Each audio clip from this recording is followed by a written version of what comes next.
नमस्कार। अक्सर हम सोचते हैं कि सरकार दूर दराज के गांव में पटवारी या ब्लॉक अधिकारी जैसे कर्मचारी रखती क्यों है, लेकिन इसकी वजह सिर्फ नौकरियां देना नहीं है।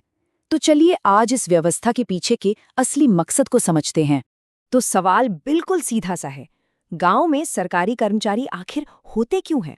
और इसका जवाब पता है कहाँ है? हमारे देश के गवर्नेंस यानी शासन के बिल्कुल बुनियादी ढांचे में। और ये कोई छोटा मोटा सवाल नहीं है। ये इसलिए बड़ा है क्योंकि इसी से पता चलता है कि एक सरकार अपने हर एक नागरिक तक, भले ही वो कितना भी दूर क्यों न रहता हो, आखिर पहुंचती कैसे है। देखिए, इसको सिर्फ नौकरियां पैदा करने का एक जरिया समझना एक बहुत बड़ी गलती होगी। असल में ना ये एक पूरी सोची समझी व्यवस्था है, एक स्ट्रैटेजी है जो देश के कोने कोने को सीधे कैपिटल से जोड़ती है। अच्छा, आइए देखते हैं ये होता कैसे है। तो इसका सबसे पहला और सबसे जरूरी कारण है सरकार को लोगों के करीब लाना।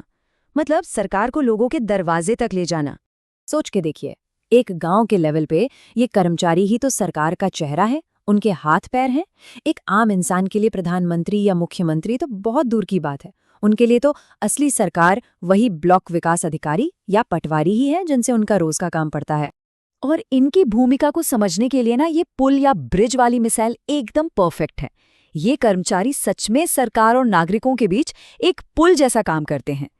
एक तरफ से सरकार की योजनाएं गांव तक लाते हैं और दूसरी तरफ गांव की जो भी परेशानियां हैं उन्हें सरकार तक पहुंचाते हैं। तो कोई भी सरकारी पॉलिसी आखिर काम कैसे करती है? सोचिए, वो दिल्ली में बनती है, फिर राज्यों में जाती है, वहां से जिलों तक पहुंचती है। लेकिन असली काम तो तब शुरू होता है जब ये कर्मचारी उसे हर एक गांव तक पहुंचाते हैं। सच्ची बात तो ये है कि इनके बिना हर पॉलिसी बस कागज का एक टुकड़ा बनकर रह जाएगी।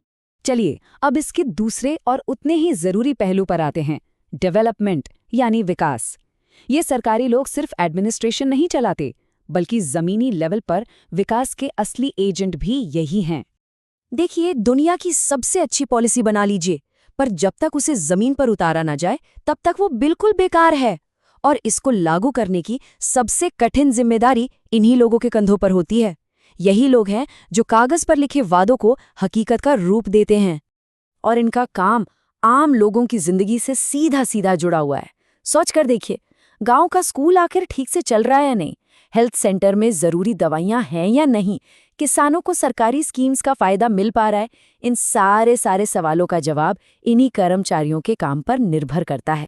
अंग्रेजी में एक कहावत है जो इनकी भूमिका को बिल्कुल साफ कर देती है, the last mile delivery agent for government services.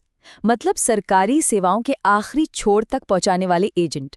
जैसे कोई डिलीवरी एजेंट घर तक सामान पहुंचाता है, ठीक उसी तरह ये कर्मचारी सरकार की सेवाओं को देश के आखिरी कोने तक, आखिरी घर तक ले जाते हैं। तो अब तक हमने इस व्यवस्था का मकसद और इन लोगों की भूमिका को समझा, ठीक है।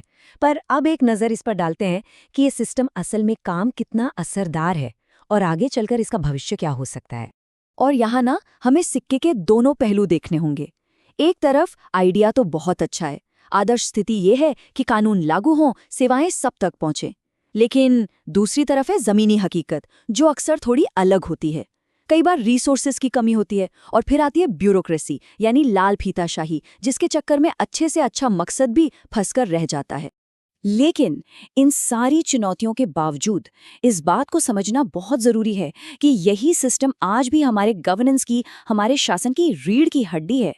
इसे हटा दें तो सरकार और देश के करोड़ों नागरिकों के बीच का जो सीधा कनेक्शन है वो टूट जाएगा। तो आखिर में एक बड़ा सवाल छोड़ जाते हैं। हम देख रहे हैं कि भारत तेजी से बदल रहा है, टेक्नोलॉजी हर जगह आ रही है। तो ऐसे में क्या इस पूरे सिस्टम को भी बदलने की जरूरत है? क्या आने वाले समय में इनकी भूमिका कुछ और होगी? इस पूरी प्रणाली का आखिर भविष्य क्या है? ये एक ऐसा सवाल है जिस पर हम सबको मिलकर सोचना होगा।